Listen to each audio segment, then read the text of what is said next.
Olá, eu sou a Adriana Bezerra, seja muito bem-vindo a esse canal. E hoje nós vamos conversar sobre os pecados contra o primeiro mandamento. O primeiro pecado contra o primeiro mandamento, que é amar a Deus sobre todas as coisas, é o pecado da superstição. O pecado da superstição nos fala o Catecismo da Igreja Católica, que a superstição é o desvio do sentimento religioso e das práticas que ele impõe. Pode afetar também o culto que prestamos ao verdadeiro Deus. Por exemplo, quando atribuímos a importância de alguma maneira mágica a certas práticas em si legítimas ou necessárias. Atribuir a eficácia exclusivamente à materialidade das orações e sinais sacramentais, sem levar em conta as disposições interiores que elas exigem. É cair na superstição. Ora, meus irmãos, nós caímos na superstição quando, por exemplo, vou dar um exemplo, um indivíduo sai para trabalhar e ele tem o hábito de todo dia colocar na carteira dele uma oração, a Corácia de São Patrício.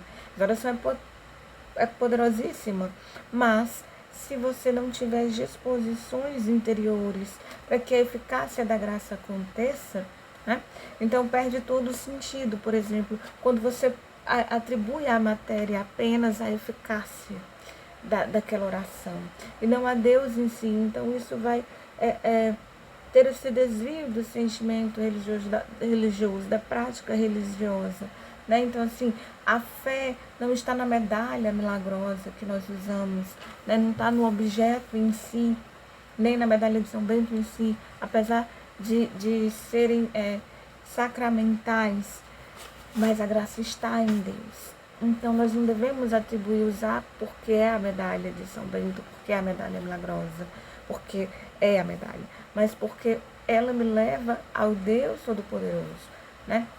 Então, a nossa fé está fundamentada em Deus. Então, isso, quando nós atribuímos a um objeto, quando nós atribuímos ao objeto o poder, a eficácia da graça, isso torna-se também uma superstição. E o segundo pecado contra o primeiro mandamento é a idolatria. E aqui a idolatria, em primeiro lugar, é a idolatria mesmo, né? Quando você adora os demônios, as entidades pagãs, né? No caso do satanismo, quando você vai prestar culto a esses demônios como deuses, né? Isso caracteriza a idolatria. E vai contra o primeiro mandamento, né? E não só isso, mas também quando você põe no teu coração, dá a qualquer outra coisa o lugar de Deus no teu coração, isso também é uma idolatria. O ter, o poder, o prazer, o dinheiro, a vaidade, tudo isso acaba se tornando uma idolatria quando se põe no lugar de Deus, né? Então, uma das formas de se combater a idolatria é no próprio sacramento da Sagrada Comunhão. O sacramento da Sagrada Comunhão vai fazer crescer em nós as virtudes teologais, a fé, a esperança e a caridade. O sacramento da comunhão, da Eucaristia, ele justamente vai ordenar as paixões desordenadas, ou seja, ele vai começar a tirar todas as criaturas, todas as coisas, tudo aquilo que tiver no centro do nosso coração, ele vai começar a desocupar o nosso coração, esvaziar o nosso coração para dar lugar a Deus, para dar a Deus aquilo que é de Deus. E o terceiro pecado contra o primeiro mandamento é as adivinhações mágicas. E aqui a gente vai falar dos oráculos. Os oráculos, seja ele seja ele runas, cartas, formas de leitura de borra de café, quiromancia, leitura da mão. Então, tudo isso são adivinhações, né? As astrologias, evocação dos mortos, né? Tudo isso está dentro desse pecado, das adivinhações e da magia. Quando você consulta o horóscopo para saber o seu dia, para saber o que vai acontecer na semana que vem, no dia de hoje, tudo isso você deixa de crer na providência de Deus. Por isso que quando você faz esse tipo de consulta, você está indo contra o primeiro mandamento, porque o primeiro mandamento, ele basicamente, ele está ali fundamentado pelas virtudes teologais, a fé, a esperança e a caridade. Então, quando eu vou consultar o horóscopo, consulto, né, esse tipo de oráculo para saber do futuro, eu estou quebrando essa confiança em Deus. Eu estou desacreditando da providência de Deus. E também, meus irmãos, entra dentro desse pecado, desse terceiro pecado que eu estou apresentando, das adivinhações da magia, o reiki, né, essas práticas medicinais como o reiki, né, que tentam trazer a cura, realinhamento dos chakras, a cura pelo poder das mãos, reenergização de não sei o que, acupuntura, tudo isso é também condenado, né, pela igreja. A evocação dos mortos, quando você vai no centro espírita, participa de uma sessão espírita para consultar, para evocar um morto ali, para saber como é que ele está, enfim, né? Isso para saber do futuro, isso tudo está dentro desse pecado das adivinhações, que é um pecado contra o primeiro mandamento.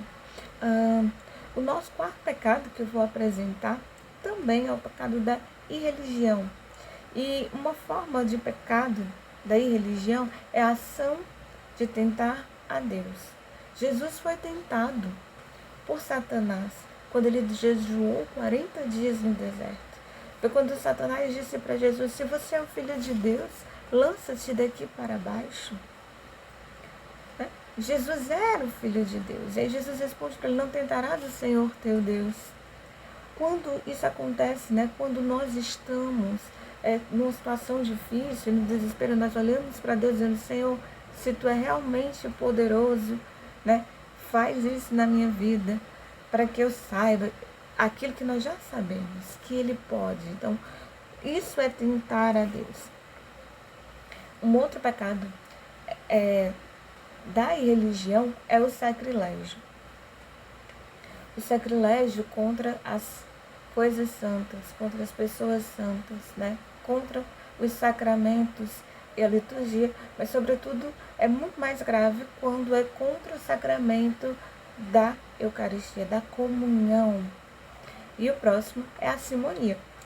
A simonia é justamente quando nós tentamos comprar aquilo que é próprio da graça de Deus, aquilo que é dado de graça, das coisas espirituais. Então, no pecado da simonia, por exemplo, quando nós tentamos, vou fazer uma comparação, né?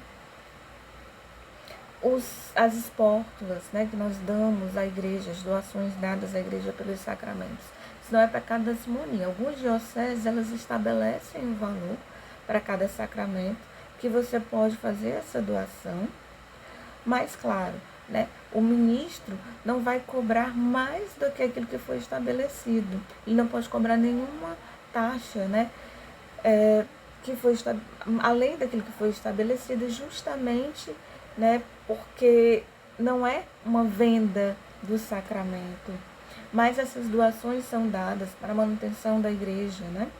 E então, se faz essa doação, assim também como ele pode não cobrar, né, para que ninguém fique, se a pessoa não pode pagar naquele momento aquela taxa pelo sacramento, ela também não precisa pagar, porque é uma doação, certo? Então, temos ainda o quinto pecado, que é o pecado do ateísmo. O ateísmo, que é a negação de Deus. E o catecismo da Igreja Católica vai nos falar que uma forma frequente é o materialismo prático, de quem limita suas necessidades, suas ambições no espaço e ao tempo. O humanismo ateu considera falsamente que o homem é o seu próprio fim e o único artífice e demiurgo de sua própria história. Então, tem esse ateísmo prático e o ateísmo também contemporâneo, que espera a libertação do homem pela via econômica e social, sendo que a religião, por sua própria natureza, impediria essa libertação na medida em que ao estimular a esperança do homem numa quimérica vida futura, a desviaria da construção da cidade terrestre. Então, esse ateísmo, enquanto esse ateísmo vai negar a existência de Deus, vai achar que a religião é uma barreira, o nosso sexto pecado é o agnosticismo, que é justamente o contrário, ele é o oposto, ele não nega Deus, ele vai dizer que Deus existe, mas ele vai dizer que Deus não se dá, é impossível conhecer a Deus, né? Deus não se revela. O agnosticismo se revela de muitas formas. Em certos casos, o agnóstico se recusa a negar a Deus. Isso está no Catecismo da Igreja Católica, está no parágrafo 2127, e ele diz: ao contrário, postula a existência de um ser transcendente que não poderia revelar-se e sobre o qual ninguém seria capaz de dizer nada.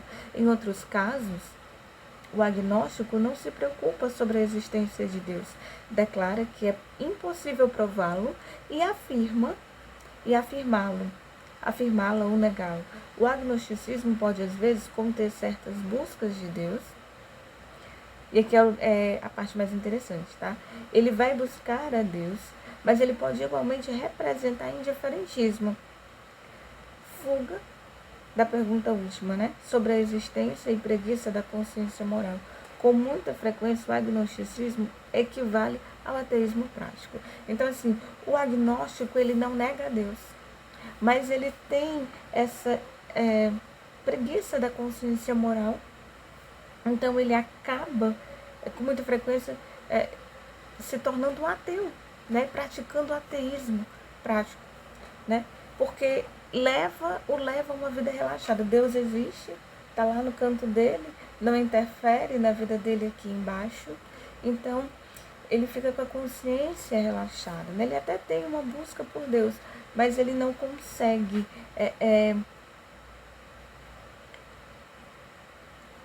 enfim, ele não consegue porque há o indiferentismo. Então, esses são os 6 pecados contra o primeiro mandamento, né? Eu quis compartilhar com vocês, porque eu lembro que agora eu vou contar um testemunho pessoal, tá? Quando eu voltei à igreja alguns anos atrás, né? Quando eu me reconverti, quando eu voltei à igreja, eu comecei a ter uma vida, depois da consagração à Nossa Senhora, eu comecei a ter uma vida de oração mais intensa, e o Senhor falou comigo através da sua palavra em Oséias, que dizia: o meu povo está se perdendo por falta de conhecimento. E ali naquele dia eu fui à igreja, eu fui à Santa Missa, e ali o padre começou a falar sobre os 10 mandamentos.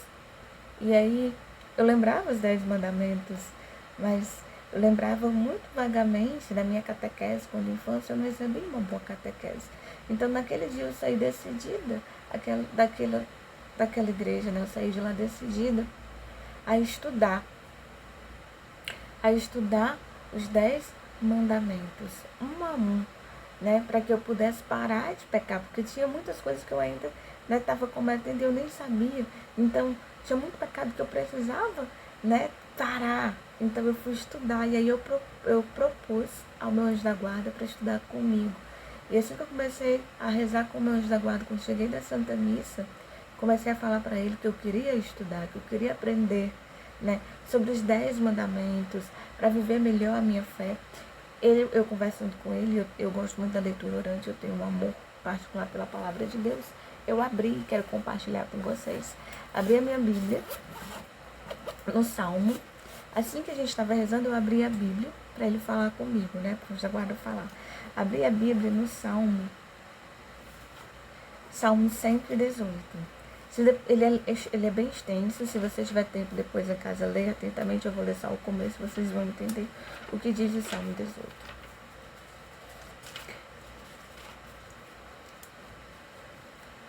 Salmo 18. Feliz aqueles cuja vida é pura e seguem a lei do Senhor.